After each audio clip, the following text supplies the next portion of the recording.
마가복음 8장 14절부터 21절까지입니다. 마가복음 8장 14절부터 21절까지. 제가 읽도록 하겠습니다. 제자들이 떡 가져오기를 잊었음에 배에 떡 한 개밖에 그들에게 없더라. 예수께서 경고하여 이르시되 삼가 바리새인들의 누룩과 헤롯의 누룩을 주의하라 하시니 제자들이 서로 수군거리기를 이는 우리에게 떡이 없음이로다 하거늘 예수께서 아시고 이르시되 너희가 어찌하여 떡이 없음으로 수군거리느냐 아직도 알지 못하며 깨닫지 못하느냐 너희 마음이 둔하냐 너희가 눈이 있어도 보지 못하며 귀가 있어도 듣지 못하느냐 또 기억하지 못하느냐 내가 떡 5개를 5,000명에게 떼어줄 때에 조각 몇 바구니를 거두었더냐 이르되 12이니이다. 또 7개를 4,000명에게 떼어줄 때에 조각 몇 광주를 거두었더냐 이르되 7이니이다. 이르시되 아직도 깨닫지 못하느냐 하시느니라. 아멘. 반갑습니다. 네, 우리가 저번 주에 표적을 구하는 바리새인들에 대한 이야기를 들었지 않습니까? 그러면서 예수님께서 이 세대에게는 더 이상 표적을 보이지 않겠다 이렇게 얘기하시면서 우리가 지금 우리의 신앙의 자리가 예수님께서 말씀하시는 그 세대가 아니라 저주받은 그 세대가 아니라 우리가 어떤 세대가 되어야 된다 했습니까? 새 세대가 되어야 되고 가나안에 들어가는 그 가나안의 복지에 그 땅에 들어가야 되는 그 새 세대가 되어야 되지 않겠느냐. 더 채플 커뮤니티가 그 발걸음에 있어야 되지 않겠냐라고 우리가 저번 주에 서로 말씀을 나누었습니다. 기억나시죠? 네. 기억이 날 겁니다. 네. 오늘 제가 저번 주에 그 말씀을 드리면서 그 말씀이 마가복음의 전반부와 후반부를 잇는 다리 역할을 하고 있다라고 말씀을 드렸어요. 오늘 말씀도 그 다리의 한 교각입니다. 갈릴리 사역과 이방 사역의 대중 사역을 예수님이 하시고 나서 오늘 말씀 이후로 어떤 사역들이 이루어지냐면요. 소경을 고치는 장면이 나오기도 하지만 예수님이 제자들 사역으로 이제 초점이 이동하는 것을 우리가 볼 수가 있습니다. 또 그리고 그 다음에 제자들에게 계속되어지는 제자들 사역 그리고 바리새인들과 반대하는 사람들과의 갈등이 계속 일어나거든요. 그 갈등의 사역들이 일어나고 그리고 예수님이 예루살렘 입성하시죠. 그리고 십자가에 달려 돌아가시고 부활하시는 장면까지 이제 마가복음 맞춰지게 되는데요. 우리가 이렇게 진행되어지는 것의 이제 중간쯤 이제 전반부와 후반부를 가르는 그 사이에 있는 것이다 라고 오늘 말씀의 위치를 여러분들 알면 좋겠습니다. 오늘 말씀의 시작은요. 제자들이 지금 난리가 났습니다. 왜 난리가 났습니까? 떡이 없습니다. 이제 제가 저번에 어렴풋하게 여러분 기억하실지 모르겠지만 폭이 몇 킬로라 그랬습니까? 12kg 정도 된다 그랬지 않습니까? 12kg 정도. 그리고 둘레가 48km 정도 된다 여러분들에게 말씀드렸던 기억이 있을 거예요. 그런데 오늘 그 거리를 뭐 합니까? 서쪽에서 동쪽으로 배를 타고 노를 저어가지고 이동을 합니다. 이스라엘 박물관에 가보면 그때 당시 썼던 배, 고깃배가 아주 작은 고깃배가 전시되어져 있어요. 1세기경에 바다에 빠져 있었던 고깃배를 건져서 복원해 놓은 거라고 하는데요. 굉장히 작습니다. 거기에 이제 12명이 탔는지 몇 명이 탔는지 성경에 기록되어져 있지는 않지만 예수님과 제자들이라고 했으니 분명 여러 명이 탔을 겁니다. 크지 않은 그 배에 여러 명이 타고 지금 그 갈릴리 호수를 건너가고 있는 장면이에요. 저 어릴 때 바닷가에 살았거든요. 아침에 바닷가에 나가서 아버지가 이제 일을 하시고 돌아올 때 꼭 뭘 싸갑니까? 막걸리 한 병을 막걸리 한 배하고 그리고 먹을거리 도시락을 싸갑니다. 왜냐하면 갔다가 또 들어왔다 나갈 수가 없거든요. 거기에서 식사를 하셔야 되기 때문에 그랬어요. 충무김밥 여러분 아십니까? 충무김밥이 뱃사람들의 그 아주 간단한 요깃거리였다는 거 아니에요? 요즘에야 별식으로 우리가 먹는 거지만 그때만 해도 생존 도구였습니다. 바다를 나가거나 어디를 갈 때 먹어야 사니까 먹을 거리를 챙기잖아요. 우리가 예수님이 이 전 사역에서 4,000명을 먹였잖아요. 그 전 사역에서 뭐 했습니까? 5,000명을 먹였잖아요. 먹어야 사는 거예요. 우리도 먹어야 살지 않습니까? 먹어야 사는 겁니다. 그리고 우리가 한간에 이런 얘기 하죠. 농담 반 진담 반으로 우리가 먹고 살자고 하는 일인데 먹고 살자고 하는데 먹고 합시다 뭐 이런 얘기 하잖아요. 금강산도 식후경이라는 얘기가 있고 지금 이 사람들이 배에서 식사할 거리를 챙겼어야 되는데 아무도 안 챙긴 겁니다. 그래서 뭐가 남았습니까? 빵 한 덩이만 남아 있습니다. 그런데 여기에 잘 우리가 보면 무슨 이야기를 하냐면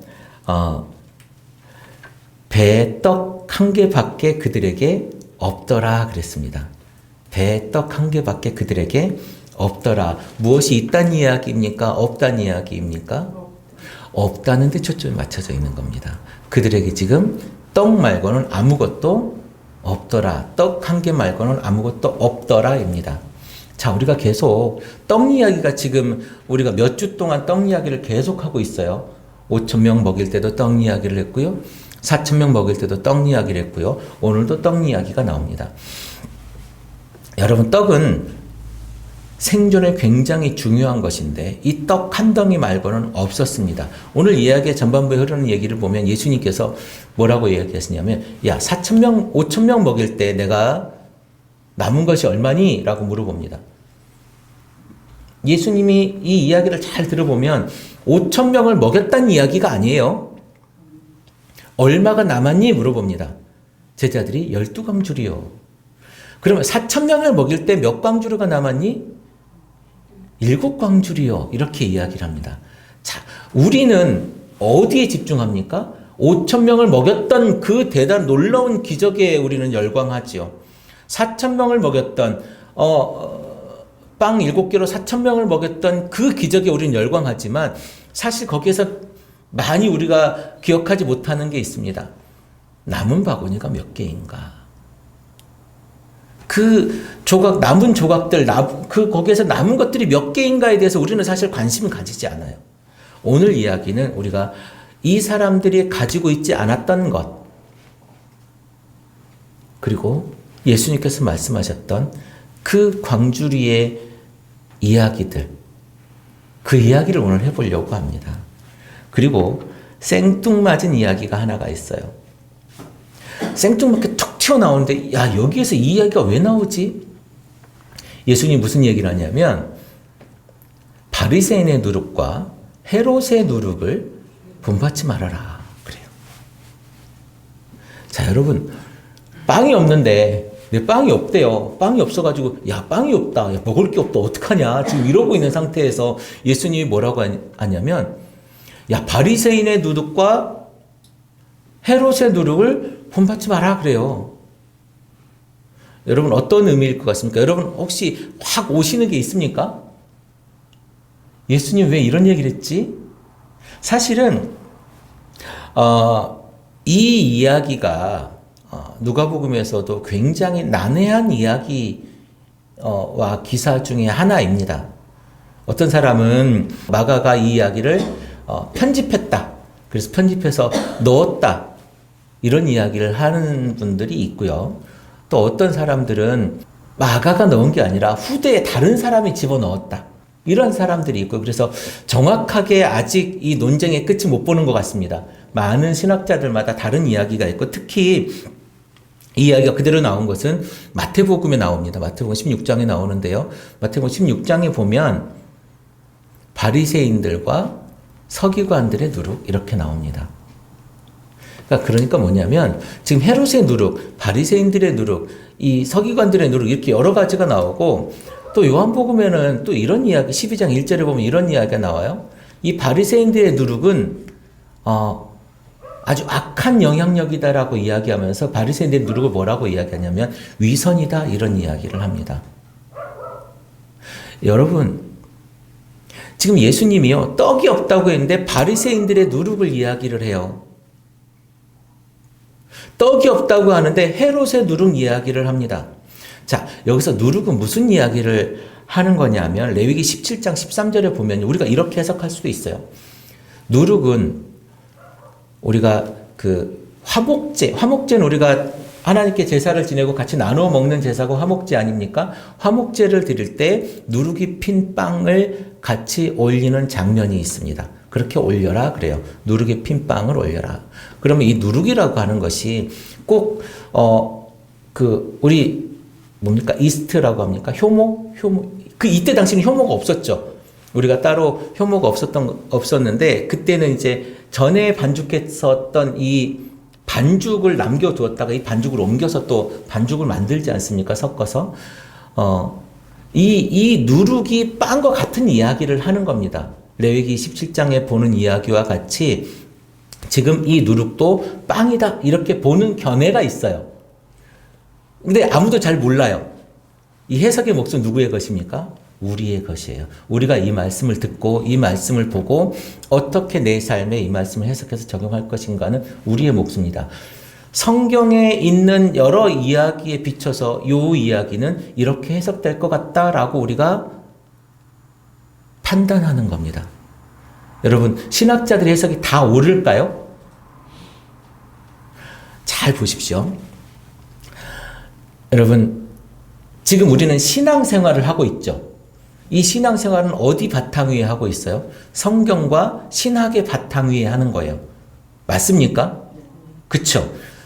성경과 신학이 없다면 우리의 신앙은 이상한 신앙이 되겠죠.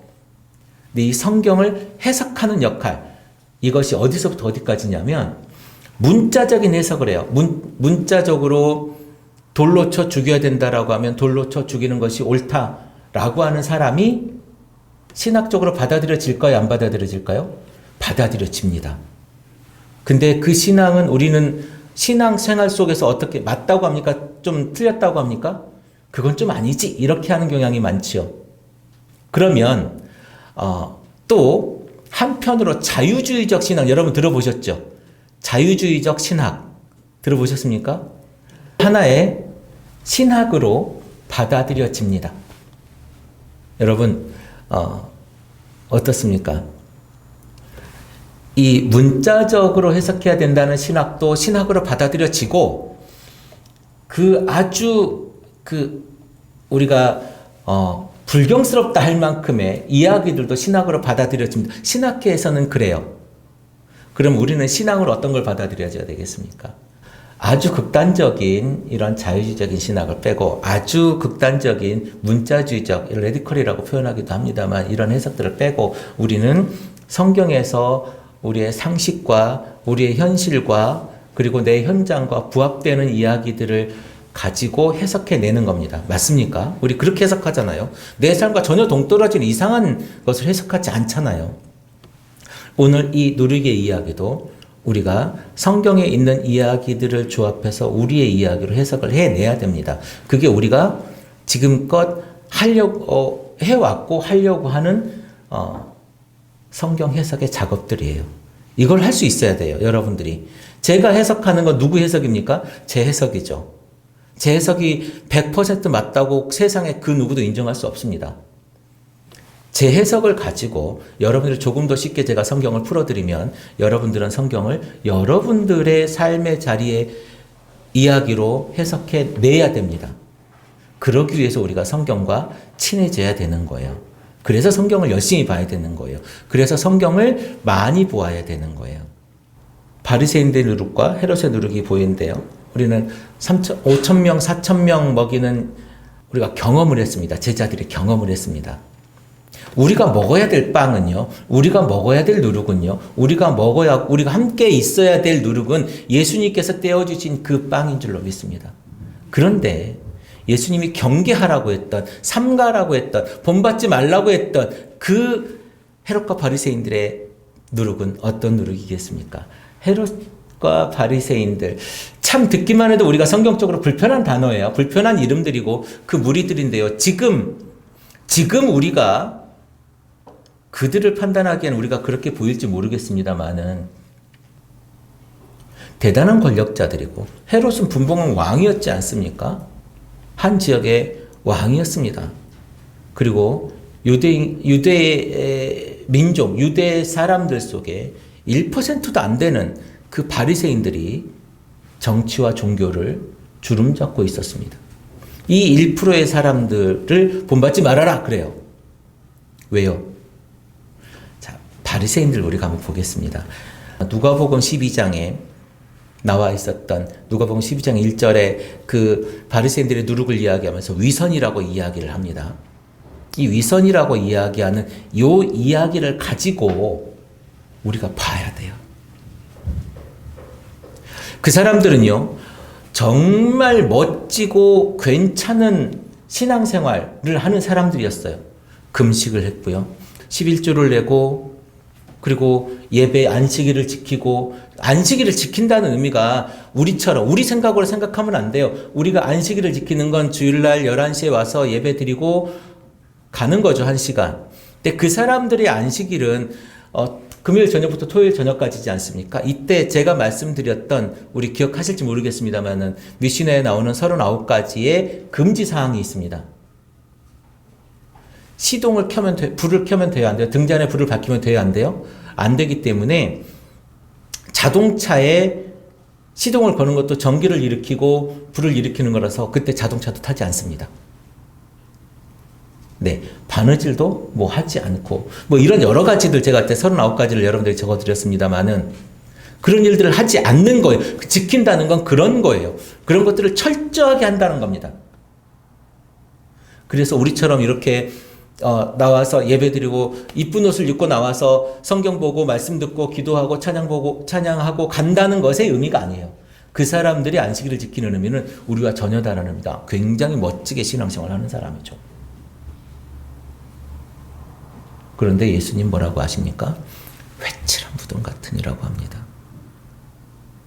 그렇게 멋지게, 그렇게 열심히, 그렇게 대단하게 신앙생활하는 그 사람들에게 예수님은 회칠한 무덤 같으니라고 평가하고 계시는 거예요.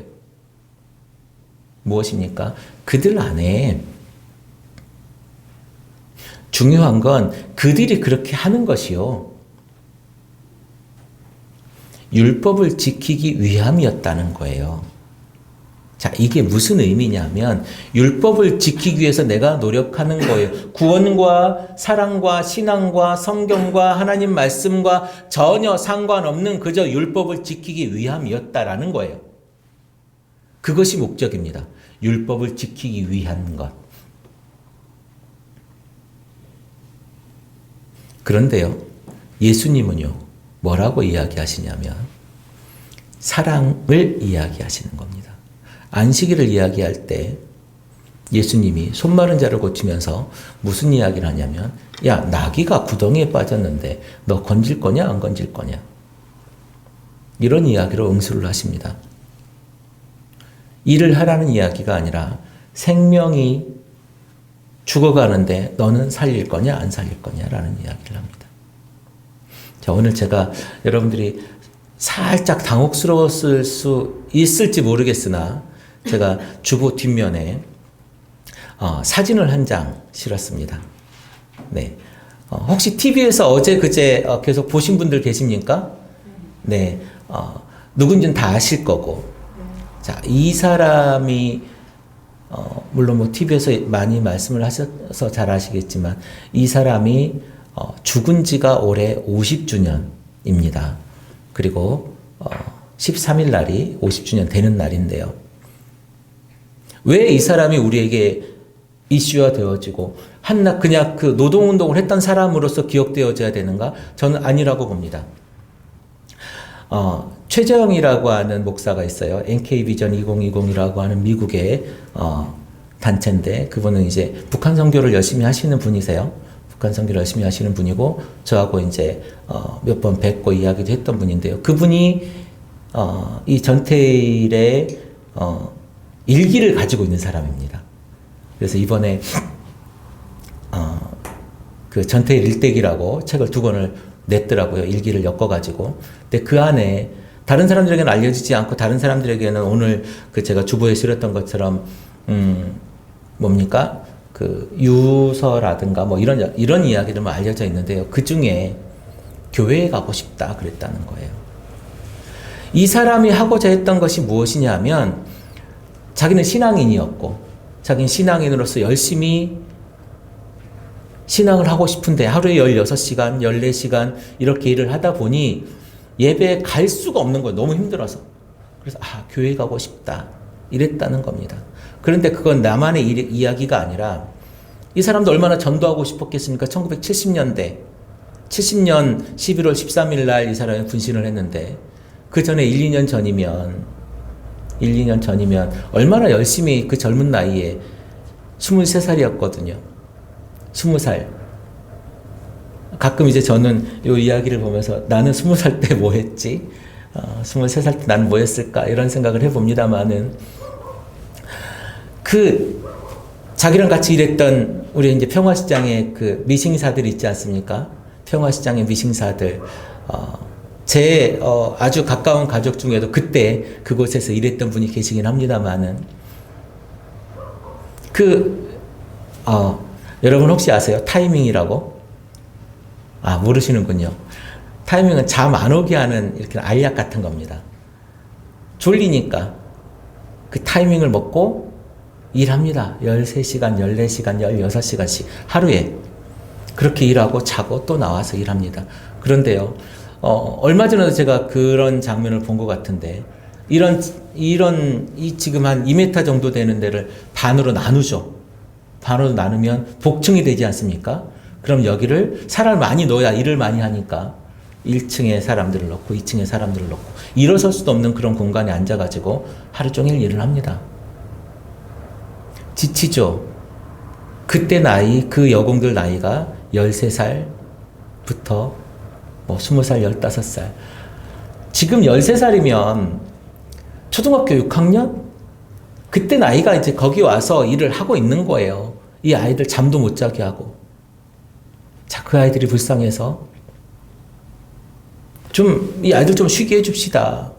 잠도 좀 자게 하고, 밥도 좀 먹게 하고, 그때 하루 종일 14시간, 16시간 일하면 50원을 줬다 그래요. 50원이면, 차 한 잔 값, 그러니까 커피 한 잔 값? 이런 한 잔 값이었다고 합니다. 저는 그때 태어난 사람이 아니라서. 그 정도 값이었다고 해요. 하루 종일 일해서 커피 한 잔 값을 벌어요. 그 아이들이 먹을 수도 없었습니다. 그래서, 전태일의 이제 이야기, 전태일 평전이라고 하는 책이 있는데 그 책을 읽어보면 그 중간에 이런 이야기가 나와요. 전태일이 밤에 걸어갑니다. 집에 그 먼 거리를 걸어가요. 걸어가면 돈이 남을 거 아닙니까? 그 차비를 모아서 그 붕어빵, 풀빵 뭐라고 합니까? 그 빵 있잖아요. 그 빵을 사서 그 여공들에게 나누어 주는 이야기가 있어요. 여러분, 저는 그 사람을 따라해라, 따라 살아라, 영웅처럼 대하라 이런 얘기가 아닙니다. 예수 믿는 사람이 어디를 보고 있어야 돼야 되는가에 대한 이야기입니다. 그 사람도 열심히 해가지고 나도 저 사상처럼 돼야지 라고 생각했을 수도 있겠죠. 나도 열심히 일해서 돈 많은 사람처럼 돼야지 라고 생각했을 수도 있겠죠. 그런데 그 친구는 그 힘들고 지쳐서 그러고 있는 그 자기 동생 같은 그 여공들을 본 겁니다. 우리의 시각이요. 예수님 바리새인들과 헤롯과 로마의 황제들처럼 멋있게 살기 위해서 너희들 열심히 살아라, 열심히 신앙생활하라고 예수님 절대 얘기하지 않습니다. 성경은 우리에게 한결같이 이야기해요. 나그네와 고아와 과부를 돌아봐라. 여러분, 그 창고를 넓게 짓고 자 이제 잘 놀아봅시다 라고 했던 그 부자와 그 문 밖에 있었던 그 개가 헌대를 핥았던 거지 나사로를 우리는 기억할 겁니다. 결국 천국에 간 사람은 누구입니까? 부자입니까? 아니라는 거예요. 왜 부자가 천국에 못 가죠? 부자라서 돈이 많아서? 아니요. 하나님의 길을 가지 못하게 하는 사람이어서 그런 거예요. 하나님이 원하는 길을 가지 않아서 그런 거예요. 여러분, 이 나라에, 아니 전 세계에 부자가 되면 얼마나 부자겠습니까? 하나님 보시기에 그게 부자이겠습니까? 여러분, 우리가 진짜 하나님을 믿는 사람이라면요, 돈 그것까지 아무것도 아닙니다. 아닌가요? 그 돈 한 번에 없어질 수 있는 거예요. 여러분, 얼마 전에 일본 원자력 발전소가 폭파되지 않았습니까? 무너지지 않았습니까? 그게 얼마짜리입니까? 우리가 평생 당군 때부터 지금까지 우리가 벌 만큼 벌어도 벌 수 없는 돈입니다. 그 돈이 한 번에 날아간 겁니다. 그렇지 않습니까? 그거 하나님 보시기에는요, 아무것도 중요한 돈이 아무것도 크지 않아요. 우리가 생각하기 어마어마하죠. 우리는 다 우리 눈높이에서 보고 있어서 그래요.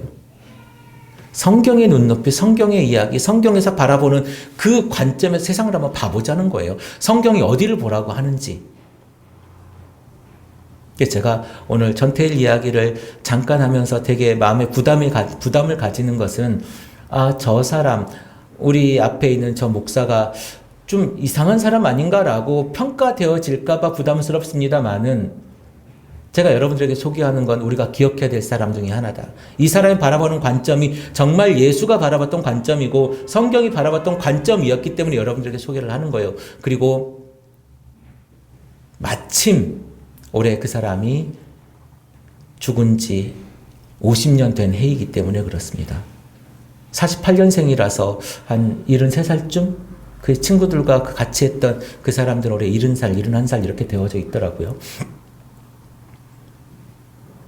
우리가 보기에 70년이 까마득한 세월, 50년 전이면 어마어마하게 긴 전 세월이지만 그때 그런 일을 했던 사람이 있었습니다. 그 사람이 바라봤던 세상이 있었어요. 그 사람이 바라봤던 눈높이가 있었습니다. 누구의 눈높이였겠습니까? 예수의 눈높이였던 겁니다. 우리가 정말 바라봤던 그 빵의 눈높이가, 그 누룩의 눈높이가 그거였다는 거예요. 바리새인들이 바라봤던 그 눈높이가 아니라 내 권력만 유지하면 됐어라고 하는 그 눈높이가 아니라 성전에서 예배를 드리지 못하게 해도 내 권력과 내 지위만 유지되면 그들과 타협해버리는 그러한 사람들이 아니라, 여러분 나중에 제가 계획을 하고 있습니다만은 우리가 한국 기독교 역사 중에 가장 비참하고 가장 힘들었던 역사 중에 하나가 신사참배의 역사가 있습니다. 우리는 과연 그곳에서 어떤 이야기를 우리가 지금 할 수 있을 것인가를 다시 고민해 봐야 돼요. 내가 누구에게 엎드릴 것인가? 누구 앞에 무릎을 꿇을 것인가를 봐야 됩니다. 나보다 강한 자 앞에 무릎을 꿇을 것인가? 나보다 약한 자에게 내가 무릎을 꿇고 그들과 함께 손을 잡고 내가 걸어갈 것인가? 여러분, 헤롯의 누룩은 어떤 누룩입니까? 헤롯의 누룩은요, 헤롯이 가지고자 했던 그것은요, 정권을 위해서 자기 동생의 부인을 데리고 옵니다. 자기의 정당성, 유대인으로서의 정당성을 위해서 그런 일을 범하죠. 그리고 자기의 체면을 위해서, 자기가 내뱉은 그 말에 책임지기 위해서 하나님의 사람, 하나님의 선지자, 세상을 바꾸고자 했던, 세상에 제대로 말하고자 했던 그 침례 요한의 목을 은증반에 담아서 자기 딸에게 주는 장면이 있습니다. 내 것을 위해서 세상의 그 무엇도 상관없습니다.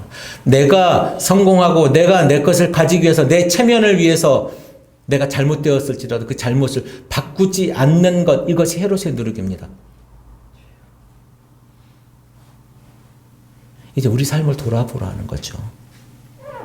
내가 지금 먹고 싶어 하는, 내가 지금 가지고 싶어 하는 그것이 그 누룩이, 그 떡이, 그 빵이 내가 지금 취하고 내가 지금 그것을 위해 달려가고 있는 내 삶의 발걸음이 어디를 향하고 있냐는 거예요.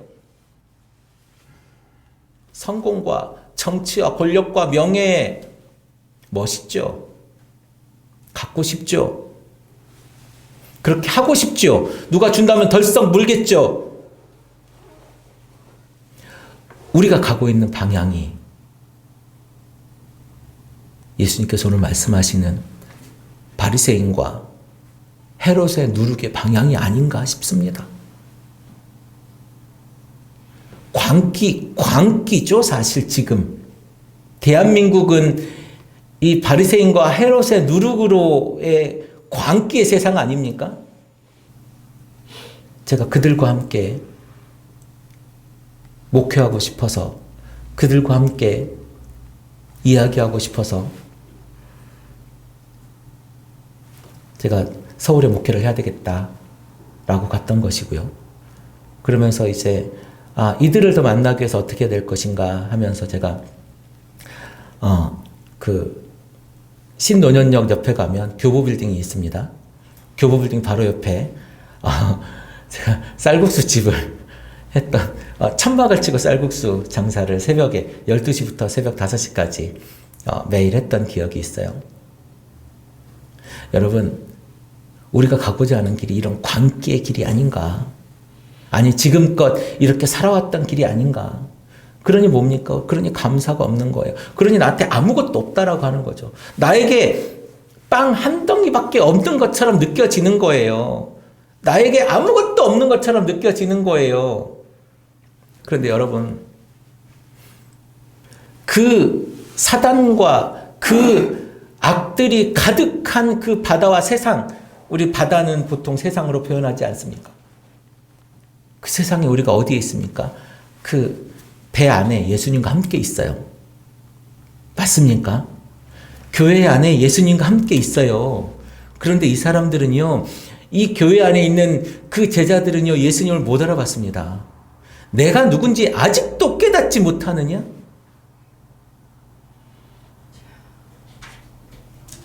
예수님 우리에게 끊임없이 질문을 하세요. 오늘 질문이 예수님의 질문이 8번, 9번 이렇게 나옵니다. 예수님 계속 질문하고 제자들은 대답을 하지요. 그런데 그 질문 속에 아직도 너희는 깨닫지 못하느냐? 여기에 예수님이 있고 예수님이 주신 떡, 그것을 먹어야 됨에도 불구하고, 그렇게 보라고, 세상을 그렇게 보라고 이야기하고 있음에도 불구하고 너희들은 아직도 깨닫지 못하느냐? 너희들이 봐야 될 세상은 어떤 세상이고 너희들이 만들어야 될 세상은 어떤 세상이냐? 예수님 이야기하시지만 우리가 깨닫지 못하고 있는 거예요. 중요한 건 예수님의 말씀이 아니에요. 예수님 말씀 안 하신 것도 아니고 예수님이 지금껏 침묵하시는 것도 아니에요. 우리가 깨닫지 못하고 있는 거예요. 누구의 문제예요? 우리의 문제예요. 예수님이 충분히 보여주시고 말씀하시고 우리와 함께하고 계시다는 거예요. 지금도. 그런데 우리 어떻게 합니까? 외면하고 있는 겁니다. 우리가 봐야 될 세상, 제가 가까이 있는 이야기를 한번 해보자면, 아까 전태 이야기를 했으니까, 우리 태안 화력발전소에서 얼마 전에 김용균 씨가 컨베이어 벨트에 끼어 죽었지 않습니까? 우리가 크게 뉴스로 나왔죠. 그 사람 나이가 몇 살이었는 줄 아십니까? 24살이었습니다. 자, 이것이 우리는 그냥 남의 이야기이죠. 이건 그 사람의 이야기이고 그 어머니가 아들을 잃은 이야기라고 우리가 치부할 수 있습니까? 우리 24살짜리 자녀가 있습니다. 이것이 내 새끼였을 때는 문제가 달라지는 거예요. 세상의 자녀들은요, 다 나의 자녀들입니다. 저 고아와 과부들을, 우리에게 맡겨주신 예수님을, 우리에게 맡겨주신 하나님을 기억해야 된다는 거예요. 우리가 외면하고 있었던 그들이요, 우리가 외면하고 있는 이때의 그들이요, 죽어가고 있다는 겁니다.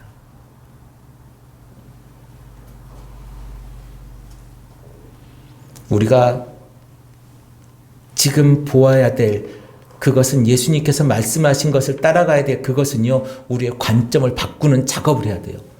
내가 바꾸는 거, 내가 바꿔야 될 거, 나에게 빵이 있어요. 예수님이 5,000명, 4,000명을 먹이는 걸 봤던 그 제자들이 이 빵 하나만 가지면, 충분히 우리가 먹고도 남을 거라는 걸 알아야 되거든요. 예수님이 보여줬으니까, 야, 내가 그렇게 해준 거 네가 못 봤니? 몇 광줄이 남았니? 4,000명이 먹을 때 몇 광줄이 남았어? 7광줄이 다 알아. 우리가 모르는 게 아니에요. 우리가 성경을 모르는 게 아니라니까요. 한국 사람만큼 성경을 이렇게 많이 아는데도 많지 않을 거예요. 웬만한 사람들은 신학자만큼 합니다. 저보다도 훨씬 더 성경을 잘하는 사람 많을걸요. 신학교에 가잖아요. 그러면 야간 대학원에, 신학대학원에 일반인들이 얼마나 많이 와 있는지를 몰라요. 3분의 1은 그런 분들이에요. 저보다도 히브리어, 헬라어 더 잘합니다. 라틴어도 하시는 분들, 영어도 하시는 분들 많습니다. 그러면 뭐 하냐고요? 삶에서 예수가 안 보이는데. 우리가 저 사람의 일이 내 일이 아니고 남의 일이라니까요. 저 사람이 아파요. 저 사람이 힘들어요. 저 사람이 죽어가요. 근데 그 일이요, 그 사람이 죽어가는 일이라니까요. 지금껏 우리가 이렇게 살았습니다. 우리가 지금 가야 될, 여러분, 우리 교회 이름이 더 채플 커뮤니티 아닙니까? 그 예배 공동체입니다.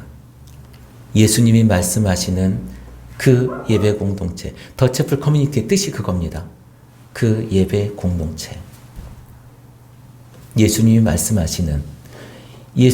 말씀하시는 그 관점을 따라가고, 예수님이 말씀하시는 그 이야기를 따라가는 그 예배 공동체입니다.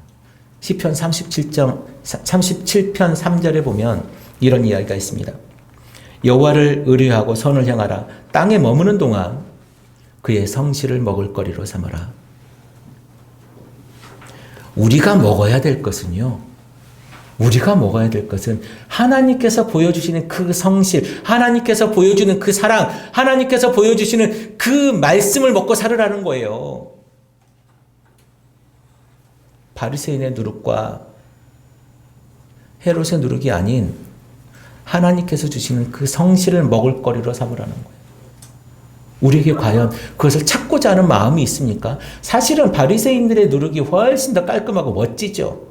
헤롯의 누룩이 훨씬 더 달콤하고 풍성하죠. 그런데요, 예수님께서 주시는 그 빵을 아무리 나눠봐야 그냥 빵덩어리 하나일 뿐이에요. 내 그냥 생존의 수단일 뿐이에요. 우리 그걸로 만족하지 않지 않습니까?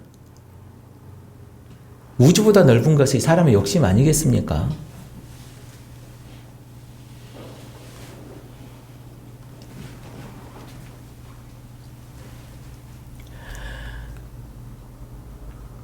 여러분, 예수님이 12바구니, 7바구니 이야기를 합니다. 여러분, 12바구니, 7바구니 이야기를 할 때 우리 딱 들어오는 게 뭡니까? 완전하다. 숫자적으로 되게 의미가 있을 것 같다. 이런 느낌이 들지 않습니까? 분명히 예수님은 12제자를 부르셨고요. 예수님은 12바구니를 남기시고 7바구니를 남기셨습니다. 하나님 7일 만에 천지를 창조하셨습니다. 12와 12는 7이라고 하는 이 숫자는 완전하다라고 하는 이야기를 하는 것입니다. 여러분, 그때의 마지막 그때의 종말론적인 그때의, 지금 우리가 마가복음 이야기하면서 계속 제가 묵시적이다, 종말론적이다 이야기를 계속하고 있지만 여러분 요 이야기를 하면서 그때의 그 심판의 때 그때에는요 완벽하고 완전한 일이 이루어질 그때에는요 우리가 보아야 된다는 겁니다. 우리가 심판을 받을 거라는 겁니다. 너희들은 완벽하게 살았느냐? 너희들은 내 길을 따라왔느냐? 너희들은 10이라고 하는 숫자에 있느냐? 너희들은 7이라고 하는 숫자에 있느냐? 우리가 사실 이 설교를 들을 때 되게 그럴듯하고 또 그런 것 같고 알아먹는 것 같지만 그리고 여러분 그 요즘에 유튜브 많이 보시지 않습니까? TV나 뭐 CTS나 뭐 이런 거 많이 보시죠. 거기에 보면 그때는 그런 것 같고 성경이 잘 해석되는 것 같고 근데 여기서 나가거나 아니면 이제 그것들을 그 이야기의 상황 속에서 떠날 때 여러분 어떻습니까? 그것들과 상관 있는 사람입니까? 상관없는 사람입니까? 여러분은 상관없이 살잖아요. 그래서 제가 늘 이야기하는 겁니다. 오늘 이 시간 교회에 나와서 말씀을 듣는 것이 중요한 것이 아니라 여러분들이 정말 하나님과 함께 있어야 돼. 그 예배의 시간은 이 한 시간이 아니고 나머지 다른 시간이라는 거예요. 근데 지금껏 우리 어떻게 살았냐면 오늘을 위해 살아요. 오늘 내가 어떻게 하지? 오늘 내가 무엇을 하지? 주일날 11시에 내가 어떻게 보여질까? 이것에 우리가 관심을 가지고 삽니다. 아니라는 거예요. 이 시간 여러분 안 놔도 돼요. 여러분 이 시간 교회에 오지 않아도 됩니다. 왜냐하면 그것에 전제가 있어요. 이 시간 교회에 안 와도 될 전제는 뭐냐면요. 여러분이 이 외의 나머지 시간을 여러분들이 하나님과 동행하는 예배의 삶을 살면 그래도 된다는 거예요. 이것이 면죄부는 아니거든요. 여기 오늘 하루 나온다고 여러분들의 죄와 신앙이 바뀌어지는 것도 아니에요. 결국 여러분들이 세상을 살아가는 이 나머지 모든 삶의 자리에 그 시간에 여러분들이 하나님을 만나야 된다는 거예요. 여러분이 하나님 말씀하신 그 길을 따라가야 된다는 거예요. 오늘은요, 그 중에 하나의 아주 작은 이벤트일 뿐이에요. 지금 이 시간을 전부처럼 살지 마십시오. 우리 더 채플 커뮤니티는 온 삶이 다 예배인 줄로 믿습니다. 우리 그러려고 모이는 거예요. 우리 그거 하자고 함께 하는 거예요. 그거 안 되면 여러분 다른 교회 더 재밌게 하는 교회 너무 많습니다. 더 즐겁게 하고 더 크게 하고 우리 이렇게 눈 안 마주쳐도 될 만큼 그런 교회들요 세상에 넘치고 넘쳤습니다. 하루에 1시간에 모이는 게 2만 명씩 3만 명씩 모이는 교회가요 너무너무 많아요. 거기서 있는 듯 없는 듯 다니면 됩니다. 제가 여러분들 불편하게 하려고 이 말씀을 드리는 거예요. 불편하셔야 돼요. 생각도 불편하셔야 되고 지금껏 살아온 발걸음도 불편하셔야 되고 앞으로 갈 길도 불편하셔야 됩니다. 그것이 바로 예수님이 오늘 말씀하신 그러라는 거예요. 그 누룩을 따라가지 말고 내가 준 빵을 먹어라라는 겁니다.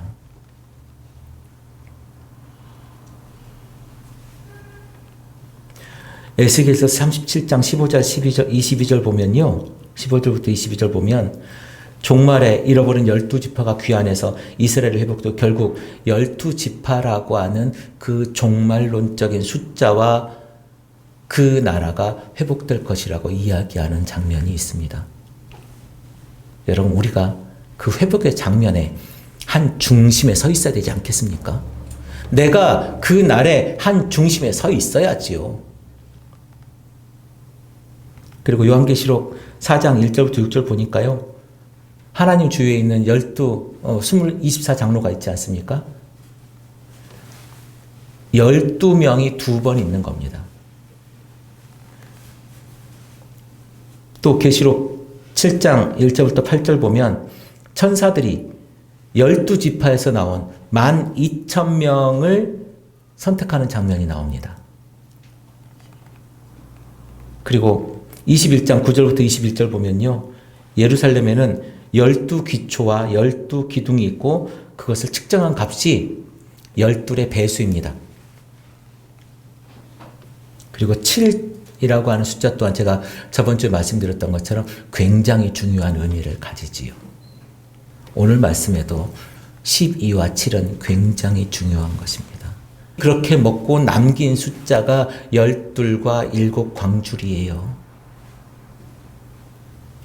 우리는요, 구약에서 아주 중요한 개념 중에 하나가 남은 자 개념이거든요. 남은 자. 우리는 지금 어떤 사람입니까? 그렇게 타락하고 잡혀가고 그리고 다시 돌아온 그 남은 자. 이스라엘을 회복할 그 남은 자가 우리들 아닙니까?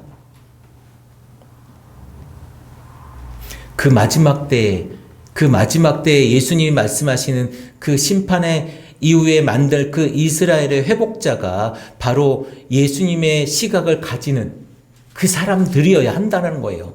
우리의 시각이 그 시각이어야 한다는 거예요. 우리가 바라봐야 될 그 장소와 방향이 그 장소와 방향이어야 된다는 거예요. 바리새인들의 누룩과 헤롯의 누룩이 아닌 교회 안에 예수님을 바라봐야 된다는 거예요. 우리가 여기 있지만 예수님을 깨닫지 못하는 것이 아니고 이 안에 예수님과 동행하는 우리의 모습이 있어야 된다는 거예요. 예수님 우리에게 마지막 질문을 합니다. 너희들은 아직도 깨닫지 못하느냐? 이렇게 보여주고 이렇게 너희들과 함께 했고 내가 지금 이 앞에 있는데 너희들은 아직도 깨닫지 못하느냐? 내가 하나님의 아들인 것을. 조금 지나면 베드로가 무슨 이야기합니까? 예수님이 죽는다고 이야기하니까 내가 3일 만에 부활할 거다고 이야기하니까 예수님 그러지 마십시오 그러잖아요. 사탄아 내 뒤로 물러가라. 그걸 아직도 보지 못하고 있습니다. 우리가 성령 받았다고 이야기하고 내가 예수 믿는다고 이야기하는데 예수의 제자들은요. 오순절날 마가다락방에서 성령을 받습니다. 그리고 변합니다. 목숨 바쳐 예수를 전하고요. 실제로 순교하지요. 우리는 성령을 받았는데 아직도 성령 받기 전에 그 시각으로 세상을 보고 있습니다. 예수님께서 말씀하시는 그 신앙의 방향, 예수님께서 같이 가자고 하는 그 십자가의 길, 우리가 가고 있는가입니다. 여러분들은 가고 있는가?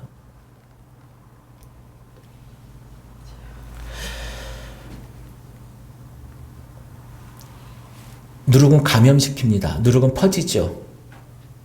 아주 달콤하게 만듭니다. 내 삶을 달콤하게 만들어요. 내 삶을 맛있게 만들어요. 그 누룩 없는 빵 여러분 보셨습니까? 우리 부서지고 맛없습니다. 찰기도 하나도 없습니다. 내 삶이 찰기 있고 촉촉하고 멋지고 괜찮고 썩 남들에게 멋있어 보이는 삶을 살고 싶으십니까? 돈의 문제가 아니에요. 여러분 제가 돈 얘기를 하는 게 아니에요. 돈이 많고 적음 얘기를 하는 게 아니에요. 돈이 많으면 뭐 나쁘고 돈이 적으면 성경에서 말하는 부자는 돈이 많은 사람 이야기하는 게 아니에요. 그 사람의 시각을 이야기하는 것입니다. 어디를 바라보고 있느냐. 어디를 바라보고 어디와 함께하고 어느 길을 가느냐에 따라서 우리의 길이 결정되어지는 것이 하나님 보기에 돈이 얼마만큼 의미가 있겠어요. 우리가 그 누룩에 감염되지 않기를 바랍니다. 우리가 이 신앙의 공동체 안에서 그 신앙을 지키고 그러니까 내 삶을 예배로 만들어가고자 하는 그 고통 속에 여러분들이 살아갈 때 하나님 우리에게 새 예루살렘의 12명 중에 한 사람이 너구나 라고 하는 말씀을 하지 않을까 싶습니다. 기도하겠습니다.